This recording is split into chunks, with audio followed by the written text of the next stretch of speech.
But we're back, three sort of wise men, back in the studio. A makeshift studio for today. Yes. Based on diaries and holidays and other circumstances which we can maybe disclose and like behind our Patreon paywall or something. DM us for the real story. If you want the exclusive, fantastic. But today's conversation, we're going to be talking about the gateway drug to wider success. Now, wider success is probably going to come from two perspectives. It's going to come from a career perspective and a business perspective. And you guys are in the hot seat when it comes to the business perspective, and I'll try and bring my expertise when it comes to the career perspective. With that in mind, there's probably the structure I've got in my head is like kind of 7 different areas that we can dive into. But before we do that, I guess that gateway drug that we're going to talk about is fitness, isn't it? Sure, cocaine. That's it's cocaine. It's not as exciting as we would want it to be. No, but definitely not. Fitness is, for me, it's definitely been like an entry point into progressing in other areas of my life that I didn't realise that were that important, because at the time all that really mattered to me was getting a bit more muscle and being in a bit better shape. And it does definitely lead you into other avenues where you're like, well, if I can improve in this area of my life, can I improve in these particular areas? And I think you both can speak to that in terms of I think that's a maturity thing as well. I think a lot of people get into fitness or physique development from a vanity standpoint, but I think as you get older, again for me and for you, I don't know about Chris, but I know speaking for both of us, it was definitely from a vanity standpoint initially. I suppose you're trying to get in men's health at one point, maybe. Yeah. So I think I went really well. I think for a lot of young, maybe guys and girls to be honest, you start as a kind of vanity perspective, but I think as our careers have grown, as our business have grown, you actually realise how much it benefits in those things alongside every other aspect of your life. It does feed into numerous things, which I'm sure we'll discuss. what got you started lifting? Karate? Yeah, I was doing martial arts from like a young age, and from probably 10 till 19, and I was really slim. Still am fairly slim, and it was more so to build muscle to go up a weight category. I was getting beat too much in the weight category I was at, so the guys in the next category above weren't that good. So it was really to gain weight to compete in a different weight category, and then I kind of get more enjoyment out of, I suppose, physique development and kind of getting into that side of things, and that's what then led to a career in fitness and personal training as well. It was rugby for me, and it was the exact same. As I got injuries, I was cutting back in the days that I was playing rugby to recover and train in the gym to do my rehab for my shoulder. And I was like, you know what, my physique's changing loads because I'm not playing, I'm lifting an extra 2 days. I'm actually in better shape. What was your entry point, Chris? Mine was pure vanity. I actually think my entry to fitness was pretty unhealthy. Like because at a very young age, I started like looking at kind of like cover models and like, you know what I mean. I remember my stepdad used to buy GQ all the time, and I would read it. Or like would buy Men's Health. Yeah. And I think that's just, it was for me anyway, it was just a bit too young for somebody like that. And that was at the time when they just used to put normal guys on the cover. There was no celebrities at that time. So and they did an interview with the guy in the magazine, so I'd be reading that and I'd be like 13, 14, I'd be like, right, and I'd be doing like press ups in my room and stuff. That's how I got into it. But it was very much image driven, you know. And I remember like going on holiday when I was like 14 and being like, how do I look at my top? Like, I know you're getting to that stage anyway when you're that age. I understand that, but it was pure. So I wasn't playing rugby at that point. I didn't start playing rugby till I was like 15, 16 properly. And now you're the Cumbernauld captain. Yeah, that's it. Steering the ship. You don't know who Dan I do know that. He's got a documentary on Prime. But it was really fucking good. That's a recommendation for you. So mine was just pure kind of image driven, I would say. And then I was the first one of my mates to start like going to the free weights bit in the gym, because it was a totally separate room in the gym I went to. So I used to venture down there where all the animals were, full of gear and all sorts of stuff. Yeah. It's a scary time to be alive, man. Yeah. It was a different level. Yeah. I think all three of us agree, and it's the premise of this episode is going to be that our entry to fitness, it's not massively important where it started out as, but what's important is what it's led to. And the kind of 7 different areas that we thought about before recording this was, one was starting from a very scientific start point, and that was actually by lifting and exercising, you actually improve your brain function. Like David's a massive Andrew Huberman fan. I've recently really enjoyed his episode he did on Modern Wisdom. He's doing the rounds again, which is always some cool, questionable guests now though, isn't he? Andrew Huron. You seen something, I guess? No. Athlete X and who's the other guy he had done? It's quite easily led when it comes to fitness stuff. I don't think he's got it there. But Yeah. I mean, his stuff on neuroscience is second to none from what I've from what I've seen, but he's probably the only person I've seen. I think everything that he puts out is good. And one of the big things that he speaks about is that just by exercising and moving daily with some intensity, you are increasing the heart rate, you're helping blood and oxygen flow to the brain. So from a scientific perspective, before we get onto all the kind of 6 other areas that we're gonna explore, ultimately you're promoting the function of hormones within your brain so that you can function at a high level regardless of what you're doing. So yes, you might be getting a bit of muscle and gaining better shape and feeling better about yourself in that perspective, but actually the function that you're gaining across the rest of your day and the rest of your week is going to make you function higher regardless of what you do. So whether that's David running his fitness business, Chris running his copywriting business, or me trying to sell mattresses and sofas, it's a foundational thing that my brain will function at a high level because I exercise very regularly. I do think, I always think about this because you see CEOs of companies and big business owners that actually aren't in good shape as well, and they don't take care of themselves, and I do wonder, would they be much better off? Because for me, I don't know any difference. So I've always thought about this, like for me, I've always trained, so I've never had a period where I'm not trained and I went, oh okay, my business productivity's dropped because I'm not training. But for these guys, I always think, well, what would theirs be like? They don't seem to take care of their physical or maybe their mental health as well, but they're thriving in business. So I wonder if they did add in, a fitness element to their routine, to their life, would it benefit them? And for me, would it have a massive negative effect? I presume it would, because I've went through small periods, as in a week or two, and I've not trained and I felt it. But I actually think about that quite a lot with these, people I've been asked that in a podcast before as well, where somebody said to me, "Oh, you hold yourself up as the office athlete, and you say that to perform at your best in your career, you have to be training and focused on your kind of health habits."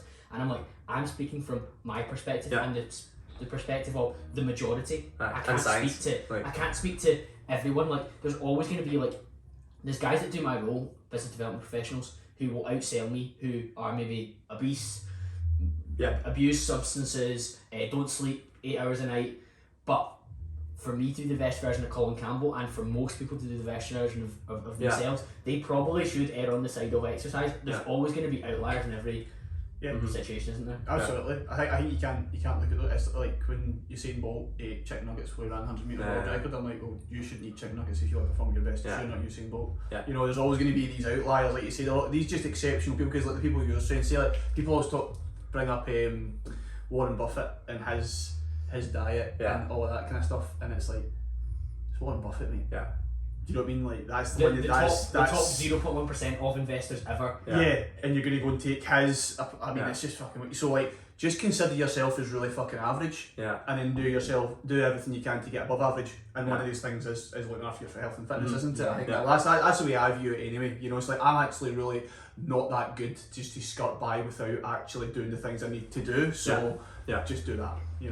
When I was digging into the kind of mechanisms that it improves, it's better cognitive function, so actually being able to respond more articulately to a question, or to ruminate on a problem better. It's a sharper memory as well, which for me is vital. To recall what somebody said to me previously in an email or a message when I'm during a meeting is important. To recall where am I at with this customer without having to go into a CRM system and dredge through it. You do the same with clients. That's vitally important. One of the big things that came up was actually resisting distractions as well. By exercising regularly and having good blood flow to your brain and feeling cognitively stimulated, you're actually able to ride I call it surf the urge sometimes, of oh well, I know I'm meant to be writing this email just now, or this program just now, but I'm actually going to go and check Instagram, whatever. I'm going to go and check Facebook. I'm going to jump in the WhatsApp chat because I'm going to get some cheap dopamine from that. By having a regular exercise habit, it appears that you're more likely to have higher resistance to distraction as well, which I mean for me is massive, because we're constantly bombarded with those opportunities to escape. I mean, those are all massive mental benefits, but I think physical benefits, I don't know if you've actually got them written down, but longevity, my granddad was up seeing him at the weekend. He's 87, was doing gardening, was lifting wheelbarrows, and he's actually not exercised, but he stayed active. So I suppose we could take a broader look at things. He's one of the most active 80 plus that I've ever witnessed, and he's 87 and there's no signs of him slowing down, and it's largely because he's kept himself active for so long. physically, which then again has those mental benefits as well. I think that's a great example because he's still quite sharp as well. I know you have your conversations with him where he's on the ball, whereas we've all met older relatives who, whether it's a full diagnosis or not, they're not still cognitively his sharp. wife, my gran, was like very overweight, and it was the exact opposite. She got diagnosed with Alzheimer's, and I'm not saying that was purely based on weight, but there is a lot of correlation. Yeah, a lot of correlation. Yeah. So yeah, I think for longevity and living longer, like why would you not want to extend your life, like by lifting some weights? I'm absolutely on board. The second point I had was around self-esteem and body confidence. What were you both like growing up when it came to that? Chris, you were looking at cover models, so how was your self-esteem? Horrific. really insecure. Really insecure as I grew up in high school and stuff. Like, not many people would have thought it, but I think overcompensated. I wasn't like a typical kind of like, oh look at me looking for attention kind of guy, but I think that's like That's still me. What's changed? Nothing at all. I just noticed it now.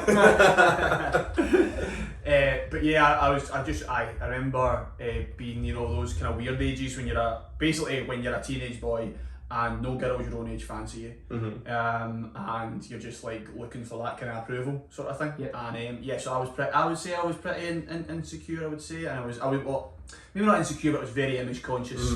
You know, like how I looked. I wanted to have a six pack. You're quite a tall guy. Were you lanky or were you? I was lanky. Yeah. I was lanky. I was a big beanpole. So like for me, it was like packing on muscle. But again, because before I hit that age where I was allowed to go to the gym, it's hard. You know, so you're just like hammering press ups, watching like Rocky 4. You know, and like hammering press ups, doing the montage and that. Listening to Hearts on Fire. Never back down. That's the best training montage you've seen that. Aye, amazing. It's like got a couple of film recommendations already. Dan Carter documentary. Never back down. So yeah, I would say that was me. David, you quite confident in yourself growing up? You had abs, didn't you? Like I'm genetically, like even at my heaviest right now, I've still got abs. So that was always something that I had. I don't know. I want to say like I was confident, but maybe I actually wasn't thinking back. But I think I've never had any major issues with body confidence anyway. A lot of areas of confidence definitely, but like I've always been fairly happy with my physique, and I'd say I've always had a little bit above average physique for age, like every age that I've been. Like when I was 12 I had a six pack, when I was 16 I lifted weights a year and a half before most people did. So like I personally feel I've always had a decent level of body confidence. The worst body confidence I've ever had would actually have been when I'd done competitive bodybuilding, done like one show, and that was probably when it was at the worst, because all you're then doing is like scrutinising your physique in a mirror every single day. So that was probably when it was the worst. But that's like the extremities of encouraging people to exercise, isn't it? Yeah. I guess for me, I was never a big guy growing up, and even now I'm 5'10", so I'm never going to be like a big guy. But I was never like muscular or ripped or even like I wasn't fat either. I was just kind of in between. And I wasn't lanky or skinny because I wasn't tall. So I never had a lot of presence about me, and that was something that as soon as I started to lift weights and see that move in terms of like, oh, Colin's got quite big arms or whatever, you were like, oh, that's because I've been working on it, and it felt like a kind of boost for your body confidence because it was something that I had been able to control, and I'd improved my presence in terms of like people noticing that I was looking bigger in my clothes or like more noticeable basically, because I think as a small guy, unless there's something that stands out about you in terms of like something that you're like, maybe you're really good at, you're the good guy that's really good at football in your school, whatever, anything like that, it's harder to be noticeable. Again, I think like we're talking about how this leads into other areas of your life. The amount of our clients at MTN that have worked with us, and then within 3-6 months I had the confidence to go for a job promotion, I had the confidence to ask this person out, I had the confidence to do this, all stemming from body confidence solely. Like nothing's changed. Well, I don't want to say nothing's changed with our mindset, because they kind of go hand in hand, but the initial catalyst was changing their physique, and then when they changed their physique, more guys or girls noticed them. You know, they're more or they had the confidence to speak to an employer and kind of upskill or whatever, or go for a higher level job. So I think that's quite big. Do you not think it's interesting to see that though? Do you not think that might only apply to people who haven't been doing it their whole lives? They need that transformation. So for example, for us, we've been doing it since we were young, so it's just part of our life. So we don't necessarily maybe see those benefits because we started at such a young age when we weren't employed, didn't have any of those moments. Whereas for somebody that's out of shape to then be going and being in a shape or starting taking a fitness seriously, they get those accelerated kind of benefits, you know. Because they've not been there. They've not been there. So is there anything you think that you guys, or even me, I suppose, could do that would drastically increase your body confidence that would allow you to level up? Do you feel you're at a pretty good level that you don't need that thing to level up? Probably not. I would say, like, no, I don't know that we have to do this, but I would say to get a similar effect to what you're saying about the MTN clients,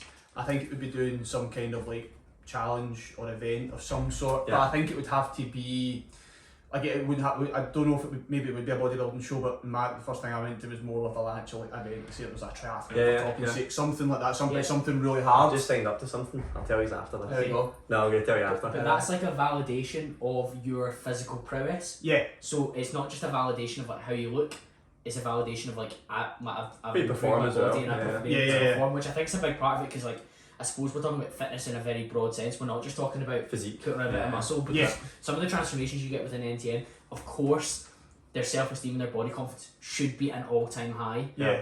But also it's like I achieved this with my body through like what it was doing in the gym, because I didn't just naturally have better abs because I just lost loads of fat. I actually was lifting heavier in my squats and my deadlifts. I was bench pressing more.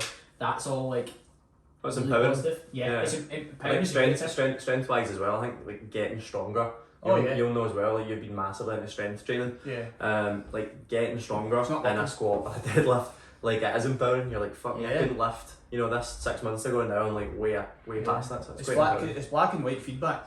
You know, like, did you pick that weight up? Yes or no? Yeah. That's it. And I know obviously people can get into the kind of the weeds a bit, like, oh, that squat was high, or technique or whatever. But generally speaking, it's like if you get grip a bar on the floor and stand up with it, like, there you go, you've won that weight. You know, and for people who don't have a lot of experience with it, like I know from my time as a coach, that's some of the best looks I got and the best reactions I got from clients were actually on the gym floor when they actually stand up with a weight and they just look at you and are in shock. They're like, what did I just do? Like I'd never, because you actually get a bit detached, don't you, as a coach, and you don't realise when they're staring at that weight on the bar, they're like, oh, what's going to happen here? So yeah.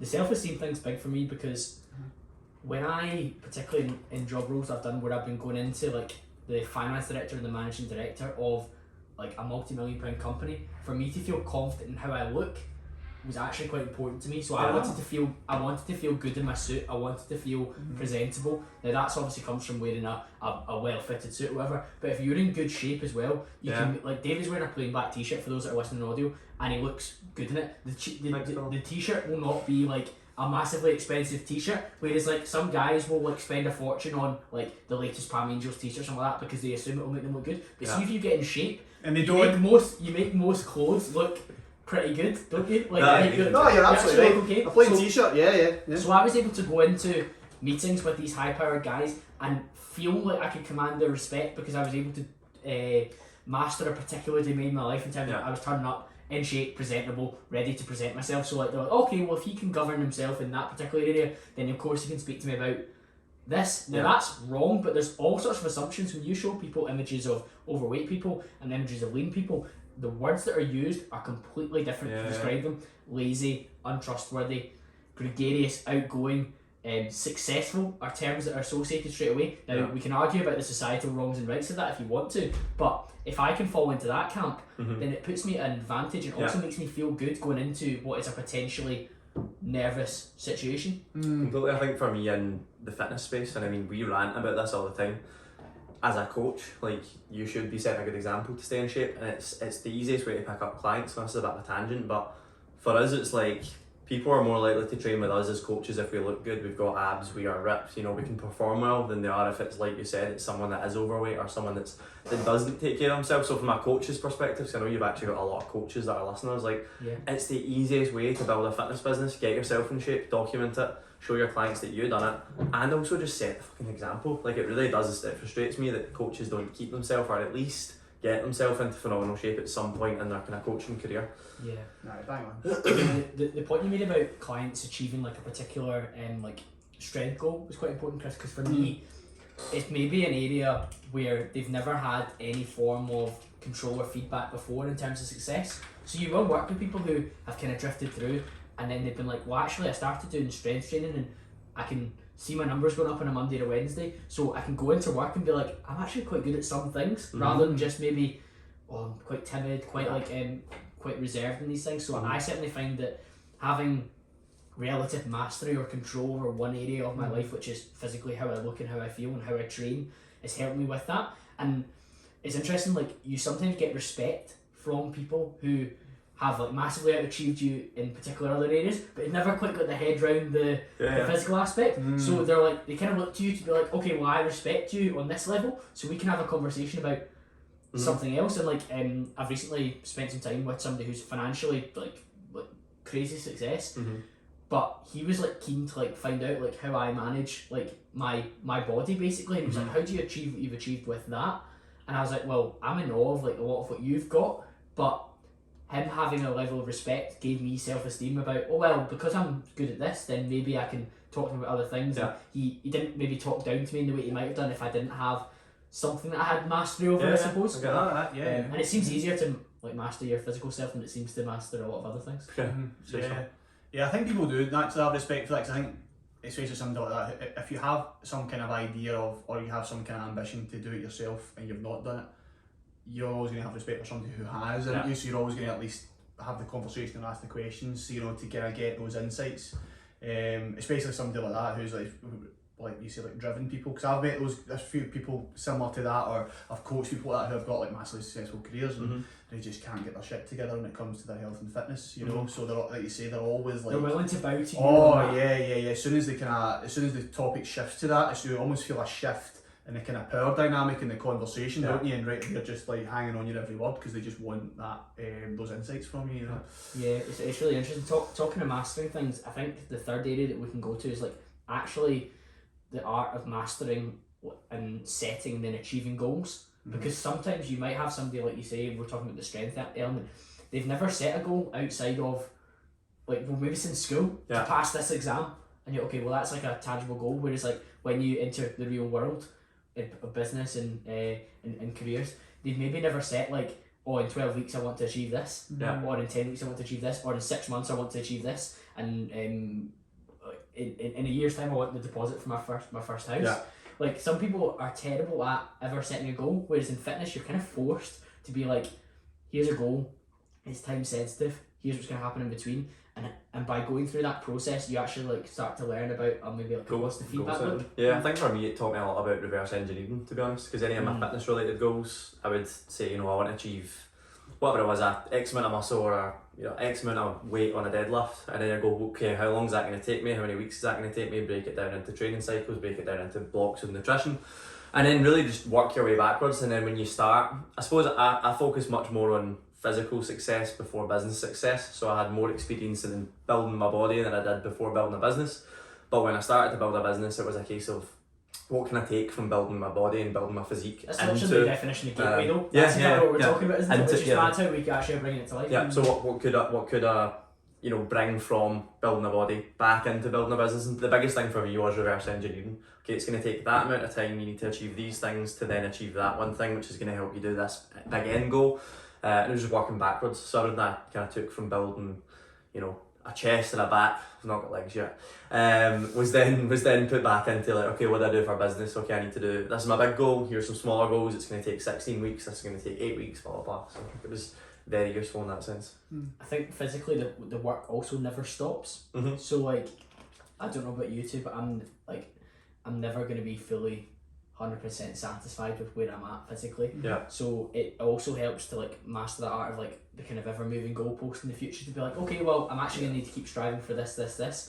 Obviously celebrating the kind of mini wins along the way. So the end of the 12-week peak was a great kind of period where I reflected and went, okay, great, I've hit this particular achievement.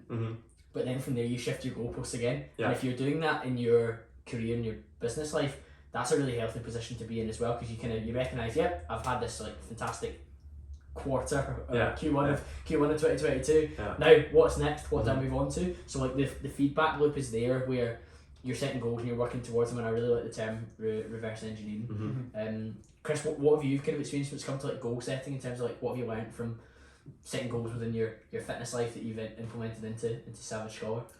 Yeah, pretty much quite similar to you, but again, mine's is more, I suppose the specifics of my goals will be more kind of strength or performance based goals, be it like hitting a certain weight on an exercise, or hitting a certain time in a fitness test, something along those lines. But one thing I would say is though is like, because I've went through phases of this, like it's quite easy for people, and I'm sure people are listening to this, to, even though they are like you said, doing like going to the gym and taking care of themselves, it's still easy for those people to coast without a goal in the same way they coast throughout their career. So there's, on paper they might be doing everything right, you know, they've got a good job and they're going to the gym 3-4 times a week, but they're coasting in both areas. So that's when they need some kind of intervention, be it signing up with a coach or a program to actually show them like, oh, see that effort you're putting into the gym, you can actually have some kind of positive feedback from that, and then they achieve a goal, and then I'm sure you've worked with thousands of clients like that, and that light bulb goes off and they realise like, oh, so say they sign up to 12-week peak or a fat loss project or something like that, and they sign up, then they get the end result, and then they go, oh, hold on a minute, and that's when they start to see the carryover to other areas of their life, and then probably realise, I was spinning my wheels for so long there because I didn't have that. I wasn't setting any goals basically. I just thought I'll just go to the gym and hopefully stuff will happen. I'll just go to work and maybe something will happen for me. It's nice to have something to aim for, isn't it? Like when I worked with David at the start of the year with the growth project, I had like, and I maintained my physique quite a lot over the years, and a lot of people kind of know me as staying in like relatively lean shape. But for me to be like conscious of like the goal is now to gain weight and add weight onto the barbell or the dumbbells. That was a really interesting process for me to be like, oh, well, I'm actually having something to aim at, and my sessions were more intense, I was training harder, I was more diligent with my, like, weighing myself every day, so I was getting the data that I needed to do that, and then to go into the 12-week peak, it was good to have something to aim at, whereas, I guess because of my personality type and the habits that I've built, I'm very diligent anyway, but having the goal, it just took things up a level. And actually after the 12-week peak, we're at the time of recording, about 3 weeks afterwards, my training's been a little bit average because I haven't got the overarching goal again. I haven't set something in the future. I think that's one of the most important things with fitness and business and career. It's like when you achieve something, you do need to, and we were talking about this in the way here, you do need to then set another goal, which could actually be incredibly depressing as well, because with fitness, you're never going to be done. With business, we're never really good. Well, you could be done, you could sell your company or whatever, but the chances are there's going to be something else that you're starting if you're anything like us three, I suppose. And career as well. I know career you could reach the top level, but even then, knowing you, Colin, it's like, cool, I've got there. Happy 2-3 years. Okay, like what's next? You methodically adapt, and you're like, okay, that was cool. That was the goal when I was 28. Now, what about I'm 32? What do I have to do now? I think the biggest bit of advice on that would be, you know, have fitness goals, but have much longer terms as well. So like, the 12-week peak was your goal, but what's your goals in 12 years time from a fitness perspective? Maybe not 12 years, that seems a bit long, but like have these larger ones that you're working towards, and the same goes for business and career. Like, yes, maybe you've got a financial goal a year's time from now, but are you going to be happy when you get there for one? But like, what is next after that? Do you have like a 5, 10, 15? Some people say that's maybe overkill, but I think like having a much bigger, longer term goal is good for the vast majority of people anyway. Can you share off the back of like the highs of the 12-week peak where you've got so many people excited, motivated, and going through this process, and that's probably like the peak of your business year? Well, it has been up until this point. What are you kind of setting into the future that's keeping you going? The 12-week peak again next year. To be honest, right now, the growth of that, I think like actually just showed me what's. I don't even think we've scraped the top of the potential of that. There's so much growth with the 12-week peak alone. And I think it was actually just the volume of people. Like when we had 106 people or something like that in here for a photo shoot, and just seeing that, it just makes you go, well, that could be 200, 300, 400. It could actually just grow and grow and grow. So from a numbers perspective, like that's where I see the growth of that. I suppose things that we can do. I mean, I think a big thing is what can we do better more than anything. Maybe not bigger, but what can we do better for those 106 people? What can we do better for the 200 that were on the programme? The goal for you is to like get into the detail and improve the different areas that you know are improvable. So that's like what's keeping you going just now, because it's really easy to have a fall off. Isn't it? Massively. Like, well, I could say, like we'll just do it the exact same as this year, and it would go well. It would make good money. It would serve another 200 people, whatever. But for me, it's the same as a fitness goal. Like, I actually chose not to diet this year because I didn't think I'd built enough muscle to diet and reveal a better physique. So it's like, why would I do that? And that's kind of my mindset of like always looking for a little bit more. And it's the same with the 12-week peak. I could run it the exact same, and some people will be quite happy with it. But for me, it's like, actually, this can improve, this can improve. We could get more people here, we could do this. So I think from a physique standpoint, from a business standpoint, or from a training standpoint, it's like you can always be doing that a little bit more. And I think you should always be striving for more in every area, to be honest. Chris, for yourself? I mean, for me, for like longer term goals, it's something I've always struggled with. So I ask myself questions that kind of get me thinking and kind of empty my brain a little bit. So I always ask, who do I want to be and how do I want to live? And then I ask, who do I not want to be and how do I not want to live? And I, you know, so because sometimes it's better to ask the opposite question. Because when I ask myself, right, who do I not want to be? And I asked myself this not long after me and Jill got engaged, and we're having conversations around obviously like starting a family in the next few years, and I was like, I do not want to be that dad that used to lift weights and now looks like a bag of soup. I don't want to be that dad, you know, I don't want to be that guy. And then I thought, right, okay, what's the next stage of that? Like, okay, well, say for example we have a daughter and I'm giving her away at the aisle.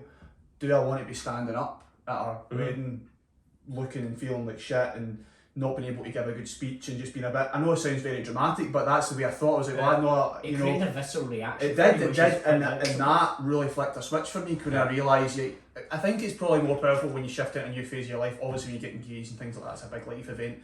So I think the timing of it mattered as well. But I think those questions, and you apply them to each area of your life, like your health and fitness and then your career as well.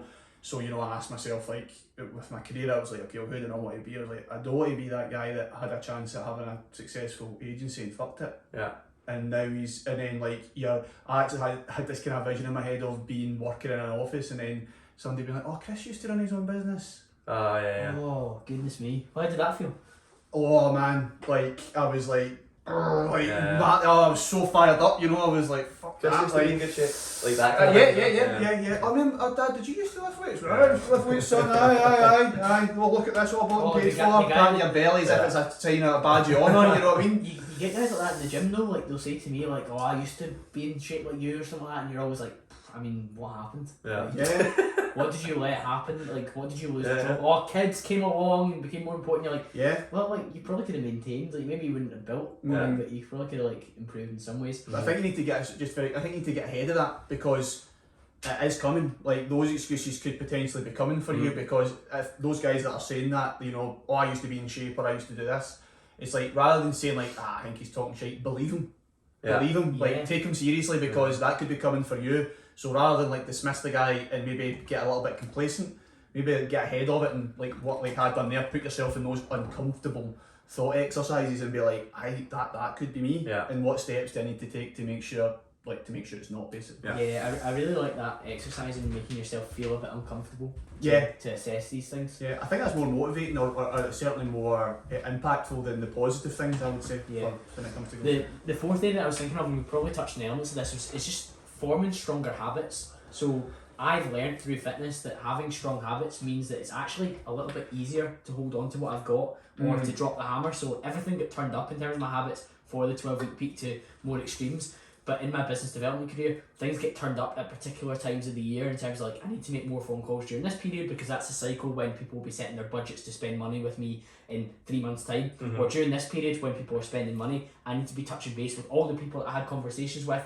that were potentially up for it. So like changing and like dialing up and understanding the power of your habits at different periods of time have been like massive for me. And I think fitness definitely taught me that, where like understanding, controlling what I'm doing every day and those actions happening have like, it's been reflected in like absolutely every single area of my life. It's actually why I've still stayed in the corporate world, because it gives me black and white feedback through business development, because the amount of prospecting you do and the quality of it reflects in the amount of income that you bring in for the business and the amount of commission that I take home, in the same way that the number of steps that I do, the hours of sleep that I get, the weights that I lift, the food that I eat reflects in how I look when I'm walking around. I would agree. No, I totally agree as well. But I went through a phase of when I was starting what's now an agency, but at the time it was me in a cooperating business, just me doing it by myself. I let every single fitness thing slip. And this might sound contradictory.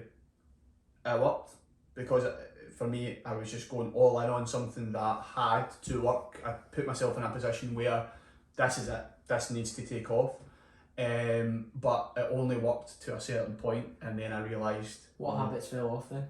Training and nutrition, basically. Every single one. The thing is, I kept up other habits, I would say, like other lifestyle habits. So like, I still went walks, I still read every day, I still done those kind of maybe like people maybe class them as like personal development or lifestyle type things, but the actual hard stuff, the stuff that we're talking about, you know, actually going to the gym, training hard, you know, keep yourself in shape, those all slipped. And then I looked at myself one day and I was like, holy shit, look at the state of me.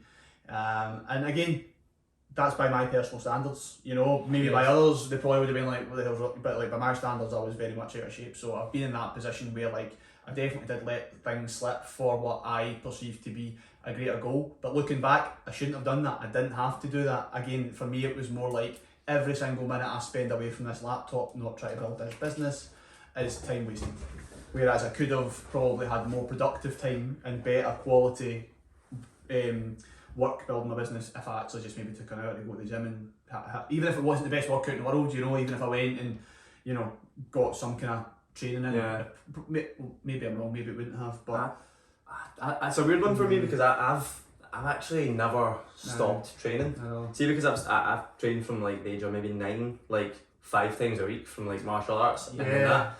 So that's one thing for me that's never slipped from a training perspective. For me, it would definitely be like lifestyle related choices that have slipped, i.e. drinking too much or whatever, or get out partying too much. That would be more for me from a habit standpoint. But the actual habit of training is one for me that I think the longest I've ever not trained for was COVID last year, and it was because it was over Christmas. It was actually nothing to do with COVID, it was largely to do with the fact that gyms were closed for that period.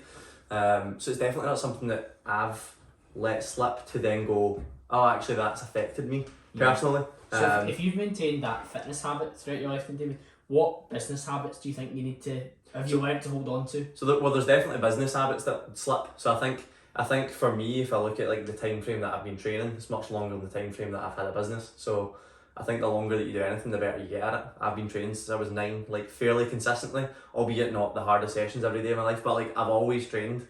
But for me, from a business perspective, it might be a case of, you know, there's peaks and troughs of business, and like there's times where I am going out drinking too much or partying a little bit too much, and the amount of, for me, early mornings are when I'm by far the most productive. So for me, there might be times where that falls off, and if I miss those 3-4 hours in the morning, generally the work that I get done later in the day is just of a much lower standard. So I think for me to create those business habits, it's actually largely lifestyle related to keep them, to be honest. Yeah, the creating content piece is the hard part though, isn't it? Forgot about that one. Yeah. For in terms of it, as a habit, isn't it? Because like I do it in my day-to-day for LinkedIn, for my audience that are my prime demographic. I'm also sharing a lot of the podcast stuff on there now because I've decided the algorithm they're so favourable. I'm like, right, is LinkedIn like pretty decent, the algorithm's really good. You reach most of your connections typically, and their connections too sometimes.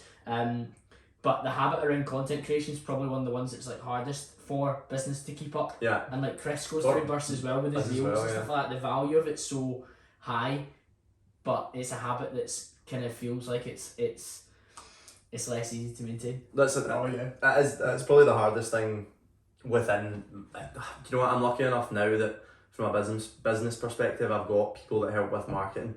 And I've got people that help with content creation now as well. Like having a team of 6 coaches takes that pressure off. But actually, I look back at when the business growth was probably the fastest based on, you know, where I was at, and it was when I was posting consistent content twice a day.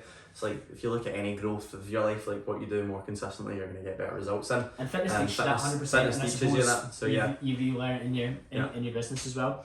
Number 5 that I've got is around greater resilience, and I think a willingness to tolerate discomfort is a massive predictor of success in many areas, because what you do sometimes is uncomfortable. So like if I'm thinking about some of what Chris will do for like the launch of a campaign, some of the emails, they're not going to come to you like on this blank screen that's sitting in front of you. It's not going to be immediate. Like there's going to be an element of discomfort where you have to do research about a particular topic. Maybe you're working with a new client in a new industry. I imagine that's uncomfortable. So for me, I think that building resilience to doing the hard training sessions, the walks when it's pouring rain, tracking your fridge when really, to be honest, you'd rather really just like order something or eat what's ever in the cupboard and just not worry about weighing it all out. Yeah. Being able to tolerate that and building like Goggins would call it calluses in terms of like your ability to like stand up to that. I imagine that's an area that you guys are seeing within your well, I mean, I think in order, I know we've talked on building a physique a little bit more. I think we've been calling, that's been more of our goals. I know yours is maybe more strength related, but I think with building a physique, like you're not going to get there without pain and discomfort. Like you physically can't build muscle without causing pain to an extent. Like the process of building muscle is painful. The process of actually tracking your food and getting lean is fucking hard. So yeah, I think like building that, I'd say that within almost any area though. Like if you're doing something really hard in your life and you get good at doing the hard stuff, you technically should be good at it in another area. And saying that, I've been training a guy recently who is like multi-millionaire, and I keep trying to, like, he's got multiple businesses, but I keep trying to relate back to him. Like, you've done all this hard stuff in business to get here. It's like similar. You just need to do this hard stuff in fitness to get there. And he actually can't, he can't seem to grasp it. He's like, nah, it's totally different. It goes one way but not the other. Well, but for some people, whereas for me, I think for me, like, the hard stuff in business helps with the hard stuff in business. So for me, trying to explain to him, I'm like, surely the hard stuff in your business kind of relates, but some people don't. It's not the same for everyone. Some people just don't give a fuck either. Like, it's two totally different things for me. Yeah. It's two totally different things for me. I can definitely see how it would transfer over for some people, but for me, like what you're saying there with your client, the hard things any hard things I've done in fitness, I haven't necessarily noticed them cross over to business at all.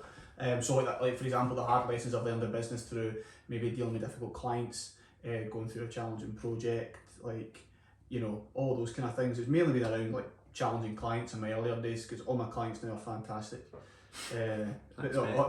Especially MTM. Especially MTM. No, it's kind of like all my clients now love working with them. They're absolutely, and that's through design, because I went through those hard times with just clients are a total bollock. But I never necessarily Don't mention them again. we never edit any podcast ever, but we had to cut a section out because I just went off on one. I'm not gonna do that. You're bigging me up. I like that. I appreciate it. But yeah, so I've not necessarily found. Basically, what I'm trying to say is the thing that's helped me get through that resilience in business is building resilience in the kind of business arena. I feel like interesting. The things that have helped me build resilience in physical fitness have all been done through physical. Like for example, this is probably right now at the weight I am, so I'm like just under 16 stone, and like I'm smashing pre-season. Like my fitness is what it was when I was 18, 19, when I could run all day. And I find myself now when I'm doing my own conditioning work, I can sit, and when I'm like, I call it like sit in the suck, and I'm like running and I feel that moment where it's like, I just kind of walk in, I'm like, nah, I'm cool, I can keep going. I would have slowed down or chucked it last year, I know that for a fact, but because I've had that under my belt, but I don't find I take that into a conversation with a client. You know, I find that really? I refer back to, right, well, this similar situation happened before, what did I do this? You know what I mean? So it's I'm very kind of compartmentalising that in that way. That's really interesting. I feel that, like, particularly around stress and like pressure, when I feel stress and pressure in work, I kind of embrace it, because I feel there's an expectation on me and a pressure on me to be in particular shape, put on by myself, but also by my audience as well. Like, going into the 12-week peak, some of the coaches that work with David were laughing that I feel pressure to be in one of the best shapes at the photo shoot. And I was like, a little bit, because people have an expectation that you do this before. Do you think you were? Hopefully.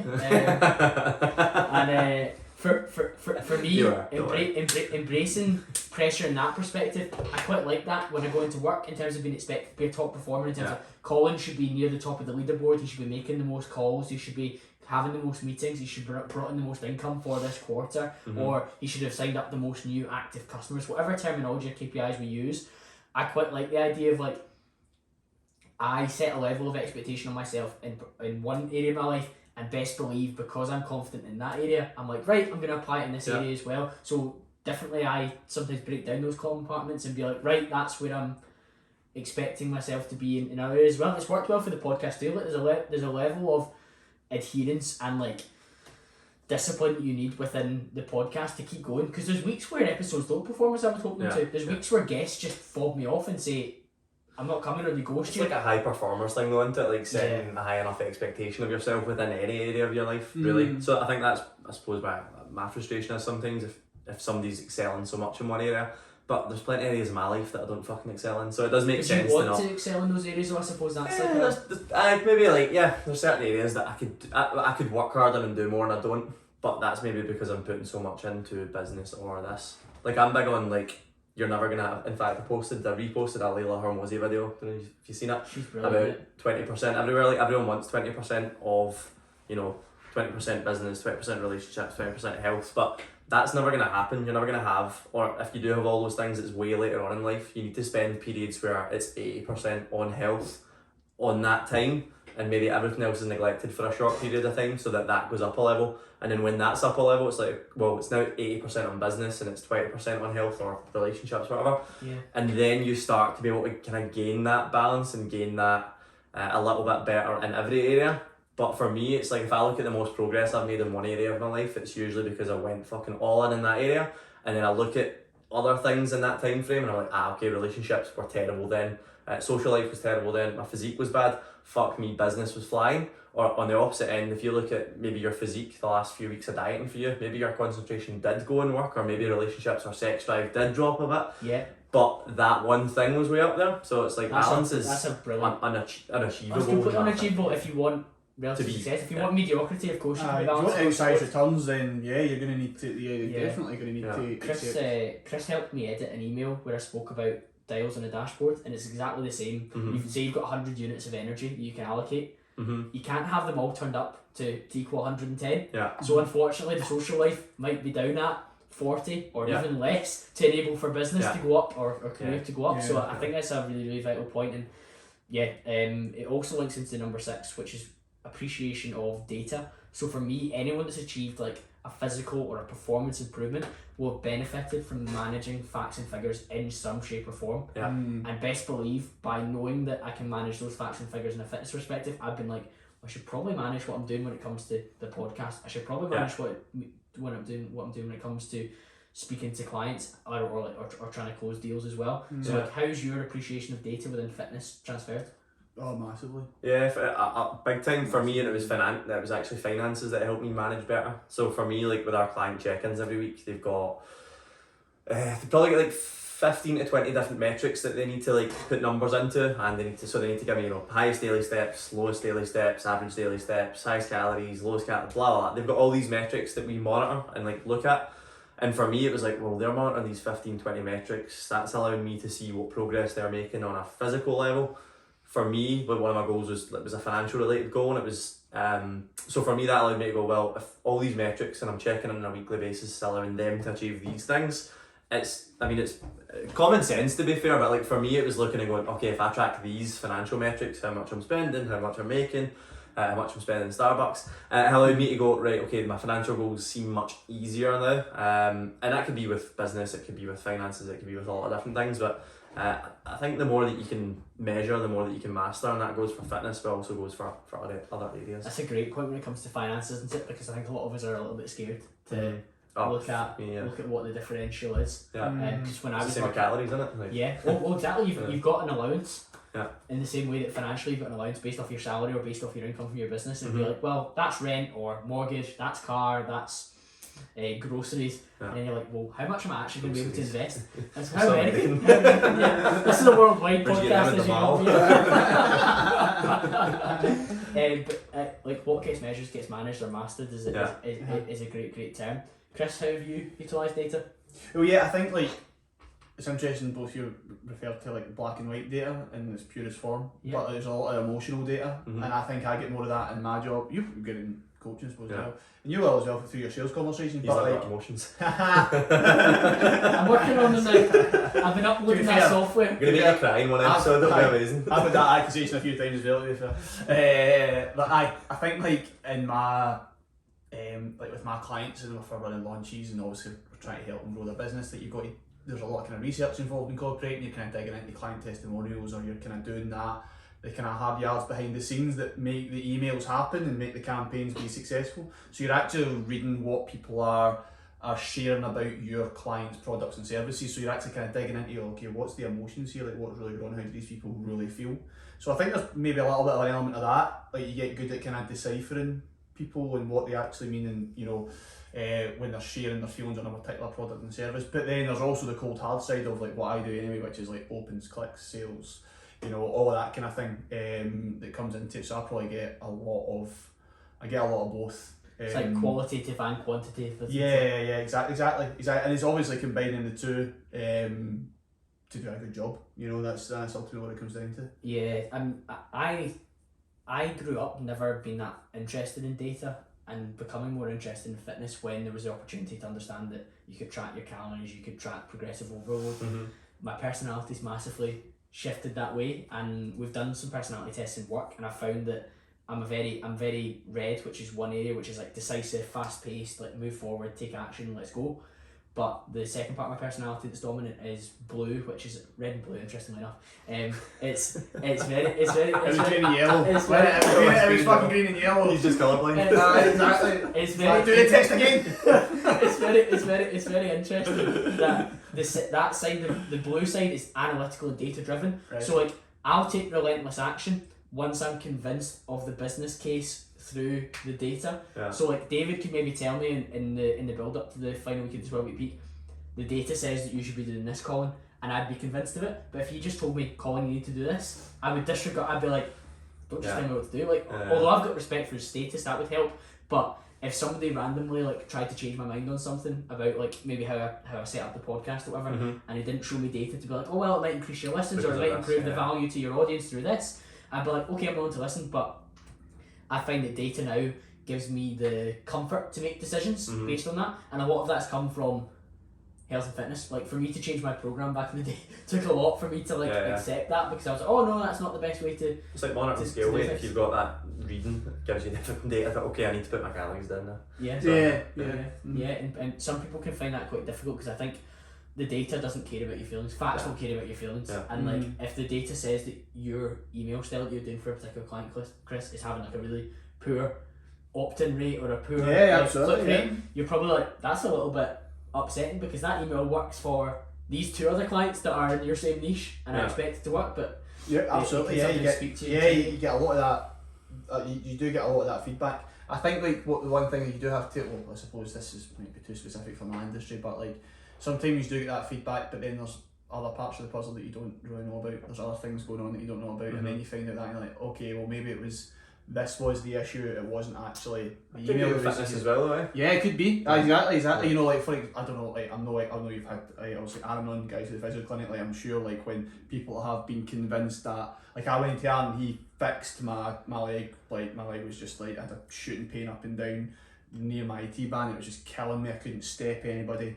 He's fixed it. I still can't step people, but you know, there's no pain anymore. But yeah, and he fixed it, and then I thought it was one thing, and he's like, nah, that's not it. So you're actually looking at data from the wrong angle sometimes. You know, like, if you don't have the full, basically, if you don't have the full picture, if you only get this, and there's actually all this going on, and you make a decision based on that kind of tunnel vision view, then it's like, well, you might actually be making yourself worse off. We can relate that back to fitness, and I saw Alex, who works at MTN for David, talking to one of his clients about their sleep, because they were nailing their calories, their step count, but their weights in the gym were just not progressing.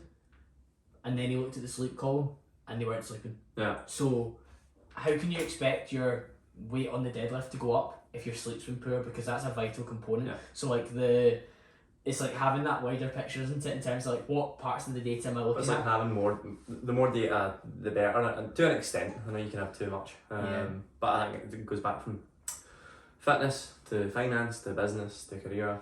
It all links in. Before we wrap up that particular point, David, what areas of data do you look at within your business? Because it's easy to look at things like number of clients and for business growth.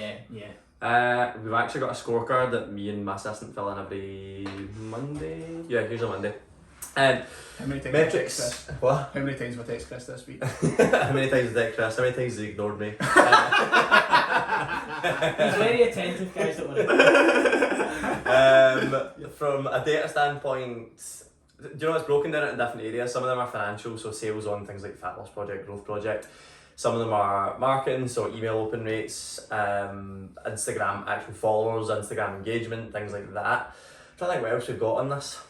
I think there's 15. But that's a much wider metric than what businesses are looking at. Yeah, well, there's 15, and then of that 15, I think 5 are financial that feed into another spreadsheet that we manage stuff on. Thanks, Charlotte, my new accountant, who's amazing. But yeah, I think since I've started doing that, actually, one of the biggest things, maybe a bit of a tangent, that I've done in the last 6 months is look at my finances on a weekly, or even, well, a monthly definitely, but often a weekly basis. Rather than yearly. I think anyone that runs a business looks at it once a year when their taxes are due, or when their corporation tax is due, or maybe when they've got a VAT return to do, and that's it. Honest to God, one of the biggest improvements I've found in my own I suppose comfort and actually know my business is doing well. I was looking at your finances on a weekly or a monthly basis rather than a yearly basis, and it's the same with fitness. I suppose if you monitor more data more regularly, you're gonna have more data to use to make changes or to make improvements. So for me, the biggest improvements I've made in the last 6 months have been financial, and a lot of them have come down to just simply tracking things a little bit more regularly and more detailed as well. I think obviously you then always avoid that dreaded, like what you're saying, like when you do check it once every, you go, oh shit. Massively. You're never going to have that moment because you check it every week, every month. Yeah. So it's like, well, you know exactly what's going on, so you don't have that fear of the unknown. And then because when those moments happen, it's typically something unexpected, or you know, you have a bit of a disaster, or something's going on, and then you go, oh fuck, I need to check this, and then that just compounds that situation, doesn't it? And it's like, well, you could have just been checking it every week or every month and not have got to that situation. Yeah, you know? I mean, the So perfect simple. example of this is scale weight. I think I said that a minute ago, but we get our clients on the most part to check their weight every single day and give us an average, because the amount of factors that affect your scale weight are fucking huge. So if you only take it once a week, so many things affect that, which if you're monitoring that on a weekly basis and then taking the average, you get a much better reading of things. And it's the same with finances. If you do it monthly or weekly maybe a bit much for some people, but at least start monthly. Then when it gets to that yearly and you're like, fuck, I've actually not made any profit. Whereas if you're doing it monthly, you're like, okay, that month was bad, let's do something different. It allows you to take action sooner, I suppose, just by managing data more regularly. I love data, and I think I learnt the lesson through manipulating body composition to apply it to other areas like investing and my career as well. Number 7, kind of final point, is fitness has been a gateway drug for me to improving my network. Now, all 3 of us got to know each other through fitness, and when I look at connecting with individuals, a lot of people that you connect with in the fitness community or who are interested in fitness are quite aspirational in other areas of their life as well. And that's not the case for everyone. Sometimes you get the guy that's in ruthless shape but will happily just plod along in a job that he kind of really hates, that just enables him to pay enough for his supplements and his gym access. We all know people like that. But more often than not, you do connect with people who are particularly motivated to do other things as well. And I've massively benefited from that. If I look at the people I've interviewed through the podcast that are interested in fitness, I'm kind of like, wow, we've achieved so much in other areas as well. So I do think there's an element of, as a gateway drug, you can massively improve your network through, one, looking after your own fitness, but meeting other people who do the same as well. I think I'm maybe a different one from you in the sense of like all I do is fitness based, I suppose. So like most of my network, like I'd say all my closest friends are involved in fitness in some respect, and that's largely based on the job that I have, so I'm in contact with these people more. But even out with that, if I look at like the biggest influences in my life growing up, they were generally related to, for me it was sport, but like the coaches that I had growing up were massive. And even like you guys as well, like since meeting yous, my life's just got so much better. Not joking, but genuinely like the influence, the positive influence like you guys have had on my business, on other aspects of my life has been massive. And I think the fitness network in general is a positive one in the most part. People you meet in the fitness space. Don't get me wrong. There's some absolute same as every industry, isn't there? It can be really, really challenging. I certainly think that network-wise, you meet people that can push you along or drag you along, or at least set an example for you. Because like I've had like online mentors who are in the fitness space that have never really spoken to me. But don't get me wrong, I've been quite lucky through the podcast to speak to somebody now, because it's big enough to be like, come and talk to me. But before that, I just consumed their YouTube videos, or consumed their podcasts, or consumed their Instagram content, and they were like part of my fitness network that was enabling me to be better in other areas. So it's interesting, because I would say this is where I'm very different from you two. You hate fitness people. No, I'm joking. No, I don't. You only work with Actually, on a free coaches copy clinic for fitness people. No, the feedback on that's been great as well, which is it has been. But I think like I am very much a kind of, when it comes to fitness, I've always been a loner. I don't like training people. I like to train by myself with my earphones in. No interest in talking to anybody, right? but I would say the connections I've made through fitness have been like very, very deep connections. Like you two, like yourselves, and a couple of other people, you know, like real good friends, and like you know, talk about lots of different things. Yeah, and we've done like really incredible things together. But like you know, I've never been one for like going to different gyms and like meeting this guy and networking with this guy. So like, I think like basically I've always had the wrong idea about networking. I've always thought it's been more about like having this big network and like lots and lots of people. But like for me, it's always been kind of fewer connections but much deeper connections. And then I think when I flipped, but now that my Instagram is, well, social media presence is all focused on just helping coaches write better copy, because it is the highest ROI skill you can have, like outside of being a better coach, which I always lead with. Like, if you're a shit coach, don't message me. I'm not interested in working with you.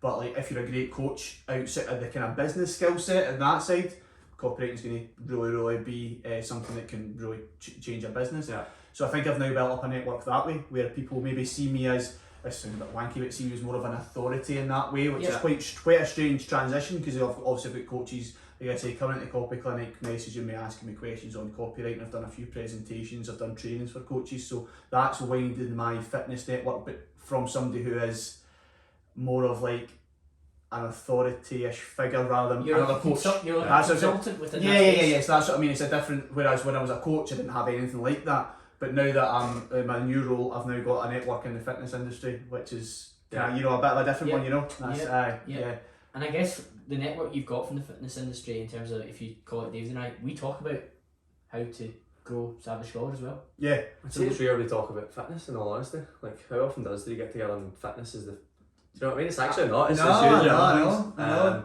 In general. It's really not. It's really what you say, like when people with fitness are also very ambitious in other areas, that tends to be what we focus on. What we talk about. Because fitness is it's an entry point. Yeah. What we're talking about is a gateway. We take for granted that our training's probably going quite well. Yeah. Chris might tell us a little bit around what his condition is, because it's different for rugby in terms of what he's up to. Yeah. David will maybe be interested in terms of, am I poking or cutting or whatever, or am I going to take some good photos that he can use for his 12-week peak campaign. Look at my abs, guys. I don't do that anymore. It's not. It's only for Instagram attention. Yeah. But that we take that as like a base level. Yeah. It's the other stuff that we're interested in terms of what are you up to with your investments, or what's happening with your business, or what about that new product you're going to launch, or how's your commission that you guys are interested in financially, in terms of how we're getting on as well. Yeah, absolutely. So I find it fascinating that you can meet individuals who can push you on in other aspects, who you kind of take for granted as a tick box, that they're quite interested in some of the other things that you're interested in terms of lifting up weights and putting them back down. Yeah, but you're always bang on though, aren't you? Like when you make those, because you know, within even at the 12-week peak photo shoot when you came through, I just came through for a perv, one of the big ripped oily guys. Guys, Jill, not the girls.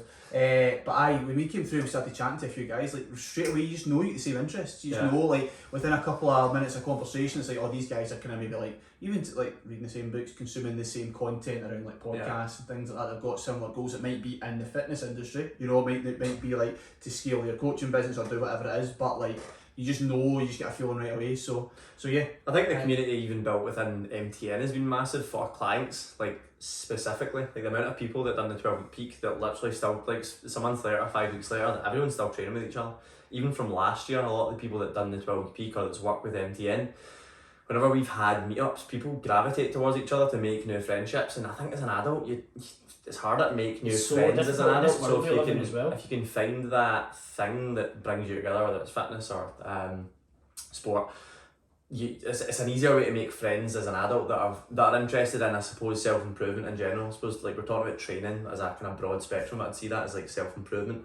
Yeah. And a lot of these people don't have any other influences in their life. Like if I look at the people I went to school with, it's not necessarily people that are interested in self-improvement. So for me to find new people in that area, it might be a gym, it might be doing a sport, or it might be, you know, a mastermind or something for me from a business perspective. But I think for a lot of clients that we've had, it's been, oh shit, I've actually made friends that don't work out and get wrecked every weekend, just every like second weekend, and they're train together. I've just got a new angle for the 12-week peak next year. Like, yeah. You can make friends. Yeah, exactly. We had that. Do you have no friends? We actually had something to do with making friends. Do you want your friends to be ripped and sexy? We definitely did. But yeah, it's a good angle. We're going to take that, so you can expect that. Be prepared for that. No, but you're right. It was honestly, like, just on that very quickly. Like I remember, like, obviously having the conversation around, like, with you when we were first talking about launching the very first 12-week peak, and then how well the first one went. But then, like, I feel like being here for the second round after we launched it and it went so well, it was just like like, I know, not just saying this because it's you, it proper took me aback. Like, Yeah. so I don't know how you felt, but when I walked in, I was like, Jesus Mhm.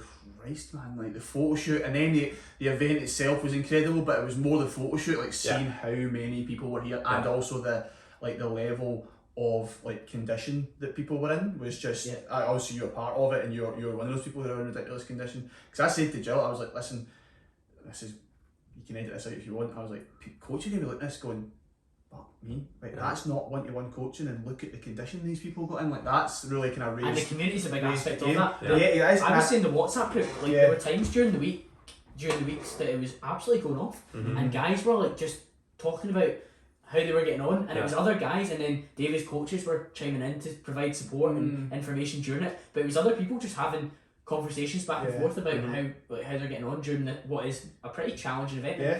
Doing hard things together does bring you together. That's it. It's almost kind of like for me, compare it to being like because of my background, like being on a team, being on a rugby team. Like when you go through a season with a bunch of boys together, like that's different. You know, like last season, my team like was one of the most enjoyable seasons that I've ever had in my life. Because we were successful on the park, but there was a lot of challenges and things like that along the way. Obviously, you're playing a hard physical sport, but it's the same for anybody who's watching this that plays any sport. It'll be the same thing. It's the same thing for the 12-week peak. You know, you know when you're like feeling those cravings on a Saturday night. You know there's how many other people feeling the exact same way. Yeah. You know, so you've got that kind of natural kind of connection with them. And shared goal at the end that we're all working towards. And then you all show up on the same day, and you all get to show off your results, and then the endorphins just must be like absolutely flying around, you know. So Fitness is really good for network, but it can be super individualistic, because you were talking there about training yourself quite a lot as well, and I've had periods like that as well where you do just train yourself, but I think the online element allows you to connect more, doesn't it? Like if you're sharing what you're up to. Yeah, absolutely. That's where I've met pretty much all of the kind of fitness connections. Really, it's just been online, and because as soon as I like I said, I changed my kind of social media profile to talk about my copywriting stuff, like you just naturally get coaches reaching out asking for help, and then it's just kind of built from there, and then you get into little other networks. Say like I've done a couple of trainings for some kind of business mentor people, and then all of their coaches follow you, so it kind of naturally builds like that. I think you've experienced some of that as well, because I think you're now seen as somebody, even though you're a coach and you run a business and things, you're now seen as an aspirational figure for a lot of coaches, because of obviously the business you've built, the success you've had, but then also how you've kind of shared so much of the journey. So I think a lot of coaches have, because I know now when you do your Q&As, you get a lot of questions about building a business, being successful, habits and routines that you've used along the way, whereas before it would have been more like, you know, or how do I get in shape, or like, you know, those sort of things. So there is a shift, and you've not, and you're not one of these wallopers that's like, I'll scale your fitness business to X amount in 6 weeks. I'm about to look. No, just stay tuned. Aye. No, but you know what I mean? I just think you've probably experienced some of that as well. And is that, it may have been a bit different. Do you get that, by the way, with your kind of career? I get about time management, productivity, how do you do both? Like most career people, sorry, like anybody like career. Sometimes I'll get asked about like how do you set up your day for prospecting? How do you set up your day for meeting? What kind of templates do you use to contact people on LinkedIn? How are you posting on LinkedIn? Like what are you saying to people in DMs on LinkedIn? Stuff like that. Have you noticed a shift from people asking you fitness content to people asking you career and productivity advice? Podcast content? Yeah, podcast a little bit. The thing with the podcast thing is, some people ask me how to set up a podcast, but the problem is they don't continue it for long enough for it to be relevant for me to give advice. See, I can't be asked for that either, because I've got a test. See when copywriters reach out to me for advice. Yeah, for advice. I share the advice with them, and around like how you can get clients, how you can build a business and things like that.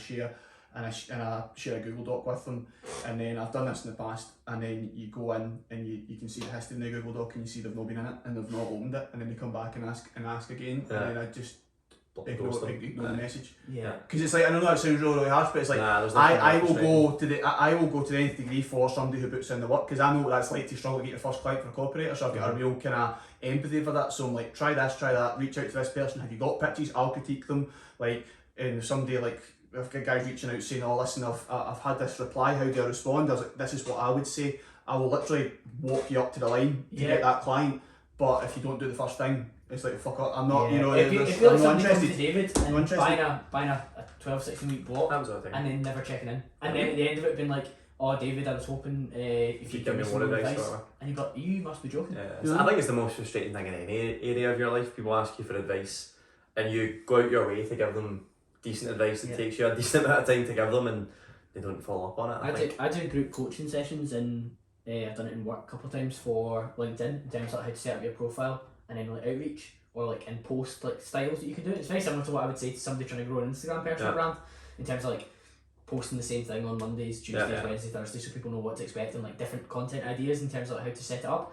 And like the number of people that just don't then do any post on LinkedIn, or I see like one post every 2 weeks and I'm like, I did say you need to do it more frequently than that. And like they've used like a template I've given them, like that's really good, but you could use like the 4 other templates and post more regularly if you could. But that is frustrating. But I think in terms of wrapping up, gents, I think we've demonstrated that physical fitness is one thing that produces a little bit of a ripple effect across a number of different areas within your life. 100%. And I think if we were to encourage somebody to take control and mastery of their body and their habits around that, they can quite often find that it can have improvements into their resilience, their self-confidence, their self-esteem, how their brain functions, their resilience, their network, and even their appreciation of data. As we wrap up, guys, where's the best place for people to head towards to continue the conversation? For myself, Instagram probably is the easiest, MTN_coaching, and then the website, we've actually just rebuilt a new website, so if you're looking to find out anything about MTN, anything about online coaching, then head there, it's just mtncoaching.com. Perfect. And Chris? I am... You sometimes give us the wrong handle, don't you? Yeah, I do, yeah. I'm really on top of this. I am at Savvy Scholar Chris on Instagram, and when you go on there, if you click the link, if you're a coach, then you can click the link in my bio, sign up to my copy clinic list. Basically it's just 3 free copywriting coaching slots open up every week, so if you write emails for your list or write kind of longer-ish written posts for your social media, I critique them so that you make more impact, make more money, and it's totally free, and I have nothing to sell you. I literally don't. There's no upsell, there's no mastermind. You just want to give back. Nothing, I'm just giving back, I'm just all about giving back, mate. I'm a man of the people, what can I say? That's it. Thank you very much for joining us, guys. I'll be back to speak to you all again very, very soon.